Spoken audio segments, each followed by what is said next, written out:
श्रीगणेशाय नमः। श्रीदुर्गायै नमः। हिमालयराजकृतशैलपुत्री स्तुतिः। हिमालय उवाच मातस्त्वं कृपया गृहे मम सुता जातासि नित्यापि भाग्यं मे बहुजन्म जन्म जनितं मन्ये महत्पुण्यदम् दृष्टं रूपमिदं परात्परतरां मूर्तिं भवान्यापि हे माहेशीं प्रतिदर्शयासु कृपया विश्वेशितोभ्यं नमः। श्रीदेव्युवाच ददामि चक्षुस्ते दिव्यं पश्य मे रूपमैश्वरम् छिन्दिं हृत्संशयं विद्धि सर्वदेवमयीं पितः। श्रीमहादेव उवाच इत्युक्त्वा तं गिरिश्रेष्ठं दत्त्वा विज्ञानमुत्तमं स्वरूपं दर्शयामास दिव्यं माहेश्वरं तदा। शशिकोटिप्रभं चारु चन्द्रार्धकृतशेखरं त्रिशूलवरहस्तं च जटामण्डितमस्तकं भयानकं घोररूपं कालानलसहस्रभं पञ्चवक्त्रं त्रिनेत्रं च नागयज्ञोपवीतिनम् द्विविचरमाम्बरधरं नागेन्द्रकृतभूषणम् एवं विलोक्य तद्रूपं विस्मितो हिमवान् पुनः प्रोवाच वचनं माता रूपमन्यत् प्रदर्शय ततः संहृत्य तद्रूपं दर्शयामास तत्क्षणात्। रूपम् अनन्यमुनिश्रेष्ठ विश्वरूपा सनातनी शरच्चन्द्रनिभं चारु मुकुटोज्ज्वलमस्तकम् शङ्खचक्रगदा पद्मौ हस्तं नेत्रत्रयोज्ज्वलम् दिव्यमाल्याम्बरधरं दिव्यगन्धानुलेपनम् योगीन्द्रवृन्दसम्बन्ध्यं सुचारुचरणाम्बुजं सर्वतः पाणिपादं च सर्वतोक्षिशिरोमुखम् दृष्ट्वा तदेतत्परमं रूपं स हिमवान् पुनः प्रणम्य तनयां प्राह विस्मयोत्फुल्ललोचनः। हिमालय उवाच मातस्तदेव परमं रूपमैश्वर्यमुत्तमम् विस्मितोऽस्मि समालोक्य रूपमन्यत् प्रदर्शय। त्वं यस्य सोऽह्यशोच्यो हि धन्यश्च परमेश्वरी अनुगृणीस्व मातर्मां कृपया त्वां नमो नमः।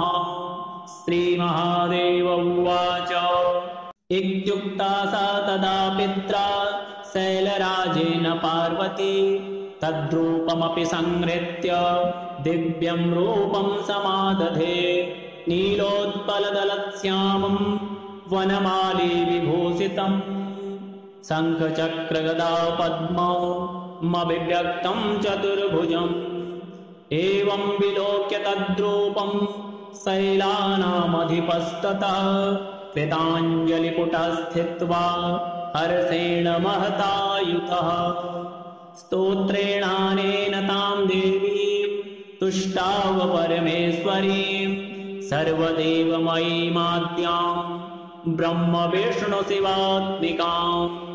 हिमालय उवाच मातः सर्वमयि प्रसीद परमे विश्वेसि विश्वाश्रये त्वं सर्वं न हि किञ्चिदस्ति भुवने तत्त्वं त्वदन्यच्छिवे त्वं विष्णुर्गिरिशस्त्वमेव नितरां धातासि शक्तिः परा किं वर्ण्यं चरितं त्वचिन्त्य चरिते ब्रह्माद्यगम्यं मया त्वं स्वाहा किल देव तृप्तिजननी विश्वेसि त्वं वै स्वधा पितॄणामपि तृप्तिकारणमसि त्वं देवदेवात्मिका हव्यं कव्यमपि त्वमेव नियमो यज्ञस्तपो दक्षिणा त्वं स्वर्गादिफलं समस्तफलदे देवेसि तोभ्यं नमः रूपं सूक्ष्मतमं परात् परतरं यद्योगिनो विद्यया शुद्धं ब्रह्ममयं वदन्ति परमं मातः सुदेप्तं तव वाचा दुर्विषयं मनोगतिमपि त्रैलोक्यबीजं शिवे भक्त्याहं प्रणमामि देवि वरदे विश्वेश्वरे त्राहि माम् उद्यत् सूर्यसहस्रभां मम गृहे जातां स्वयं लीलया देवीमष्टभुजां विशालनयनां बालेन्दुमौलिं शिवाम् उद्यत्कोटिशशाङ्ककान्तिनयनां बालां त्रिनेत्रां परां भक्त्या त्वां प्रणमामि विश्वजननी देवी प्रसीदाम्बिके रूपं ते रजताद्रिकान्तिविमलं नागेन्द्रभूषोज्ज्वलं घोरं पञ्चमुखाम्बुजत्रिनयनै इमै समुद्भासितम् चन्द्रार्धाङ्कितमस्तकं धृतजटाजूटं शरण्ये शिवे भक्त्याहं प्रणमामि विश्वजननी त्वं प्रसादाम्बिके रूपं ते शारदचन्द्रकोटिसदृशं दिव्याम्बरं शोभनं दिव्यैराभरणैर्विराजितमलं कान्त्या जगन्मोहनम् दिव्यैर्बाहुचतुष्टयैर्युतमहं वन्दे शिवे भक्तितः पादाब्जं जननी प्रसीद निखिल ब्रह्मादिदेवस्तुते रूपं ते नवनीरदद्युति चित्फुल्लाब्जनेत्रोज्ज्वलं कान्त्या विश्वविमोहनं स्मितमुखं रत्नाङ्गदैर्भूषितम् विभ्राजद्वनमालया विलसितो रस्कं जगत्तारिणी भक्त्याहं प्रणतोऽस्मि देवि कृपया दुर्गे प्रसादाम्बिके मातः कः परिवर्णितुं तव गुणं रूपं च विश्वात्मकं सत्तो देवि जगत्त्रये बहुगुणैर्देवोऽथवा मांसः तत्किं स्वल्पमतिब्रवीमि करुणां कृत्वा स्वकीयैर्गुणैर्नो मां मोहय मायया परमया विश्वेशितोभ्यं नमः अद्य मे सफलं जन्म तपश्च सफलं मम यत्त्वं त्रिजगतां माता मत्पुत्री त्वमुपागता धन्योऽहं कृतकृत्योऽहं मातस्त्वं निजलीलया नित्यापि मद्गृहे जाता पुत्री भावेन वै यतः श्रीहिमालयराजकृत शैलपुत्री स्तुतिः हिमालय उवाच मातस्त्वं कृपया गृहे मम सुता जातासि नित्यापि भाग्यं मे बहुजन्म जन्म जनितं मन्ये महत्पुण्यदं दृष्टं रूपमिदं परात् परतरां मूर्तिं भवान्यापि हे माहेशीं प्रतिदर्शयासु कृपया विश्वेशितोभ्यं नमः श्रीदेव्युवाच ददामि चक्षुस्ते दिव्यं पश्य मे रूपमैश्वरम् छिन्दिं हृत्संशयं विद्धि सर्वदेवमयीं पितः श्रीमहादेव उवाच इत्युक्त्वा तं गिरिश्रेष्ठं दत्त्वा विज्ञानमुत्तमम् स्वरूपं दर्शयामास दिव्यं माहेश्वरं तदा शशिकोटिप्रभं चारु चन्द्रार्धकृतशेखरं त्रिशूलवरहस्तं च जटामण्डितमस्तकम् भयानकं घोररूपं कालानलसहस्रभं पञ्चवक्त्रं त्रिनेत्रं च नागयज्ञोपवेतिनम् द्विविचरमाम्बरधरं नागेन्द्रकृतभूषणम् एवं विलोक्य तद्रूपं विस्मितो हिमवान् पुनः प्रोवाच वचनं माता रूपमन्यत् प्रदर्शय ततः संहृत्य तद्रूपं दर्शयामास तत्क्षणात् रूपम् अनन्यमुनिश्रेष्ठ विश्वरूपा सनातनी शरच्चन्द्रनिभं चारु मुकुटोज्ज्वलमस्तकम् शङ्खचक्रगदा पद्मौ हस्तं नेत्रत्रयोज्ज्वलम् दिव्यमाल्याम्बरधरं दिव्यगन्धानुलेपनम् योगेन्द्रवृन्दसम्बन्ध्यं सुचारुचरणाम्बुजम् सर्वतः पाणिपादं च सर्वतोक्षिशिरोमुखम् दृष्ट्वा तदेतत्परमं रूपं स हिमवान् पुनः प्रणम्य तनयां प्राह विस्मयोत्फुल्ललोचनः हिमालय उवाच मातस्तदेव परमं रूपमैश्वर्यमुत्तमम् विस्मितोऽस्मि समालोक्य रूपमन्यत् प्रदर्शय त्वं यस्य सोऽह्यसोच्चो हि धन्यश्च परमेश्वरे अनुगृणीस्व मातर्मां कृपया त्वां नमो नमः। श्रीमहादेव उवाच इत्युक्ता सा तदा पित्रा शैलराजेन पार्वती तद्रूपमपि संहृत्य दिव्यं रूपं समादधे नीलोत्पलदलश्यामं वनमाली विभूषितम् शङ्खचक्रगदा पद्मौ मभिव्यक्तं चतुर्भुजम् एवं विलोक्य तद्रूपं शैलानामधिपस्ततः कृताञ्जलिपुटः स्थित्वा हर्षेण महतायुतः स्तोत्रेणानेन तां देवीं तुष्टाव परमेश्वरीं सर्वदेवमयीमाद्यां ब्रह्म विष्णु शिवात्मिकाम् हिमालय उवाच मातः सर्वमयि प्रसीद परमे विश्वेसि विश्वाश्रये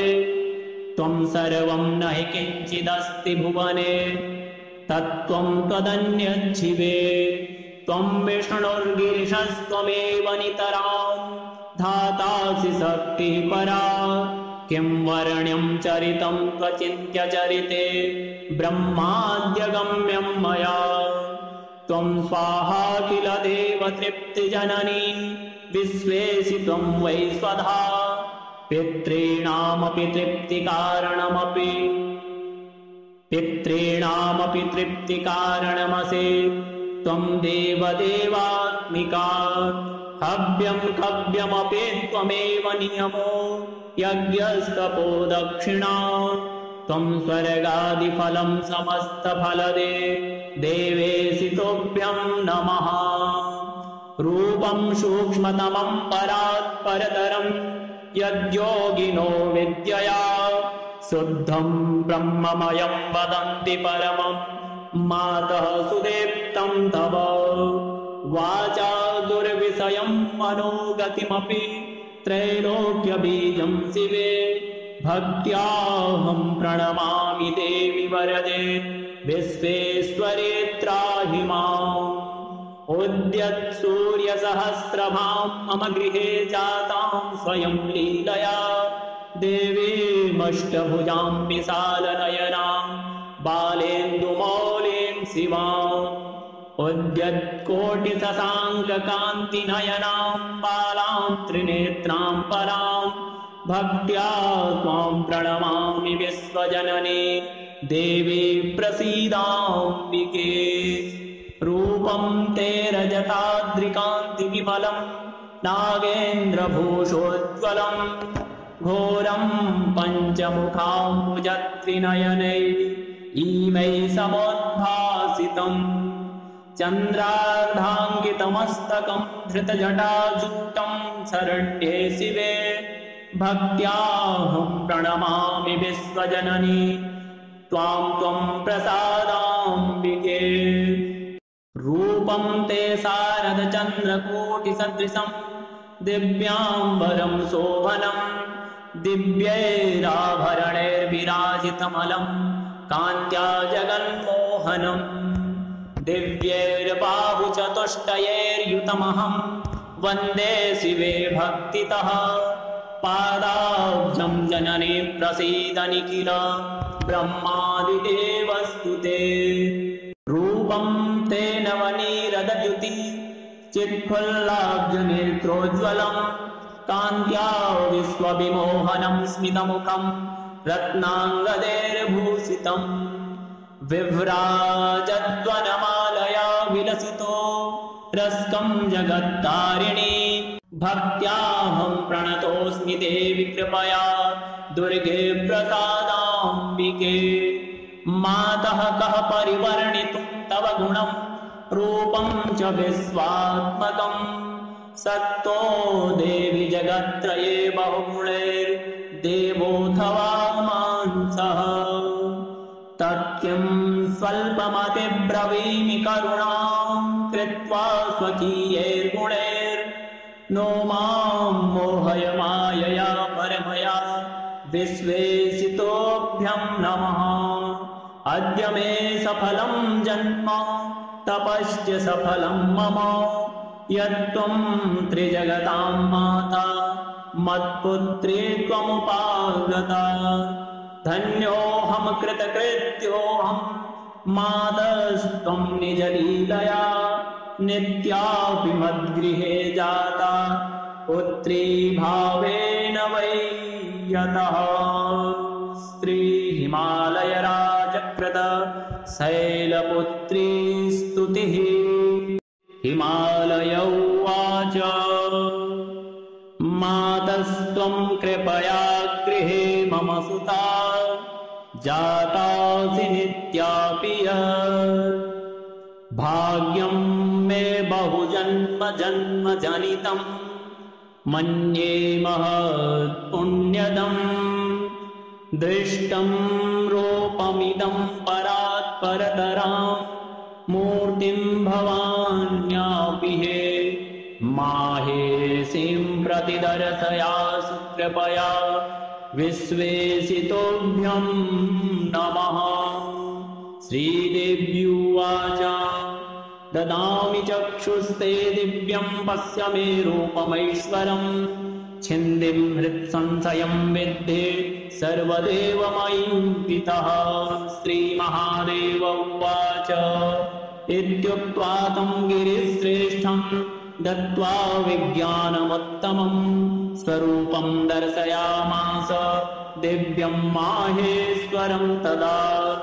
शशिकोटिप्रभं चारु चन्द्रार्धकृतशेखरं त्रिशूलवरहस्तं च जटामण्डितमस्तकम् भयानकं घोररूपं कालानलसहस्रभं पञ्चवक्त्रं त्रिनेत्रं च नागयज्ञोपवीतिनम् द्विविचरमाम्बरधरं नागेन्द्रकृतभूषणम् एवं विलोक्य तद्रूपं विस्मितो हिमवान् पुनः प्रोवाच वचनं माता रूपमन्यत् प्रदर्शय। ततः संहृत्य तद्रूपं दर्शयामास तत्क्षणात्। रूपम् अनन्यमुनिश्रेष्ठ विश्वरूपा सनातनी शरच्चन्द्रनिभं चारु मुकुटोज्ज्वलमस्तकम् शङ्खचक्रगदा पद्मौ हस्तं नेत्रत्रयोज्ज्वलम् दिव्यमाल्याम्बरधरं दिव्यगन्धानुलेपनम् योगीन्द्रवृन्दसम्बन्ध्यम् सुचारुचरणाम्बुजम् सर्वतः पाणिपादं च सर्वतोक्षिशिरोमुखम् दृष्ट्वा तदेतत्परमं रूपं स हिमवान् पुनः प्रणम्य तनयां प्राह विस्मयोत्फुल्ललोचनः। हिमालय उवाच मातस्तदेव परमं रूपमैश्वर्यमुत्तमम् विस्मितोऽस्मि समालोक्य रूपमन्यत् प्रदर्शय। त्वं यस्य सोऽह्यशोच्यो हि धन्यश्च परमेश्वरे अनुगृणीस्त्वमाधर्मां कृपया त्वां नमो नमः। श्रीमहादेव उवाच इत्युक्ता सा तदा पित्रा शैलराजेन पार्वती तद्रूपमपि संहृत्य दिव्यं रूपं समादधे नीलोत्पलदलश्यामं वनमाली विभूषितम् शङ्खचक्रगदा पद्ममभिव्यक्तं चतुर्भुजम्। एवं विलोक्य तद्रूपं शैलानामधिपस्ततः कृताञ्जलिपुटः स्थित्वा हर्षेण महतायुतः स्तोत्रेणानेन तां देवीं तुष्टाव परमेश्वरीं सर्वदेवमयीमाद्यां ब्रह्मविष्णुशिवात्मिकाम्। हिमालय उवाच मातः सर्वमयि प्रसीद परमे विश्वेशि विश्वाश्रये त्वं सर्वं न हि किञ्चिदस्ति भुवने तत्त्वं त्वदन्यच्छिवे। त्वं विष्णुर्गिरिशस्त्वमेव नितरां धातासि शक्तिः परा किं वर्ण्यं चरितं त्वचिन्त्यचरिते ब्रह्माद्यगम्यं मया।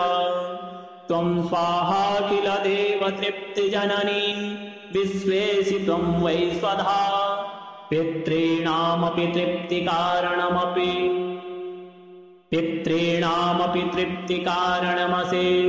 त्वं देवदेवात्मिका। हव्यं कव्यमपि त्वमेव नियमो यज्ञस्तपो दक्षिणा त्वं स्वर्गादिफलं समस्तफलदे देवेशि तुभ्यं नमः। रूपं सूक्ष्मतमं परात् परतरं यद्योगिनो विद्यया शुद्धं ब्रह्ममयं वदन्ति परमं मातः सुदेप्तं तव। वाचा दुर्विषयं मनोगतिमपि त्रैलोक्यबीजं शिवे भक्त्याहं प्रणमामि देवि वरदे विश्वेश्वरे त्राहि माम्। उद्यत् सूर्यसहस्रभां मम गृहे जातां स्वयं लीलया देवीमष्टभुजां विशालनयनां बालेन्दुमौलिं शिवाम्। उद्यत्कोटिशशाङ्ककान्तिनयनां बालां त्रिनेत्रां परां भक्त्या त्वां प्रणमामि विश्वजननी देवी प्रसीदाम्बिके। रूपं ते रजताद्रिकान्तिविमलं नागेन्द्रभूषोज्ज्वलं घोरं पञ्चमुखाम्बुजत्रिनयनै इमै समुद्भासितम्। चन्द्रार्धाङ्कितमस्तकं धृतजटाजूटं शरण्ये शिवे भक्त्याहं प्रणमामि विश्वजननी त्वां प्रसादाम्बिके। रूपं ते शारदचन्द्रकोटिसदृशं दिव्याम्बरं शोभनं दिव्यैराभरणैर्विराजितमलं कान्त्या जगन्मोहनम्। दिव्यैर्बाहुचतुष्टयैर्युतमहं वन्दे शिवे भक्तितः पादाब्जं जननी प्रसीद निखिल ब्रह्मादिदेवस्तु ते। रूपं ते नवनीरदद्युति चित्फुल्लाब्जनेत्रोज्ज्वलं कान्त्या विश्वविमोहनं स्मितमुखं रत्नाङ्गदैर्भूषितम्। विभ्राजद्वनमालया विलसितो रस्कं जगत्तारिणी भक्त्याहं प्रणतोऽस्मि देवि कृपया दुर्गे प्रसादाम्बिके मातः कः परिवर्णितुं तव गुणं रूपं च विश्वात्मकं सक्तो देवि जगत्त्रये बहुगुणैर्देवोऽथवा मांसः तत्किं स्वल्पमतिब्रवीमि करुणां कृत्वा स्वकीयैर्गुणैर्नो मां मोहय मायया परमया विश्वेशितोऽभ्यं नमः अद्य मे सफलं जन्म तपश्च सफलं मम यत्त्वं त्रिजगतां माता मत्पुत्री त्वमुपागता धन्योऽहं कृतकृत्योऽहं मातस्त्वं निजलीलया नित्यापि मद्गृहे जाता पुत्री भावेन वै यतः श्रीहिमालयराजकृत शैलपुत्री स्तुतिः हिमालय उवाच मातस्त्वं कृपया गृहे मम सुता जातासि नित्यापि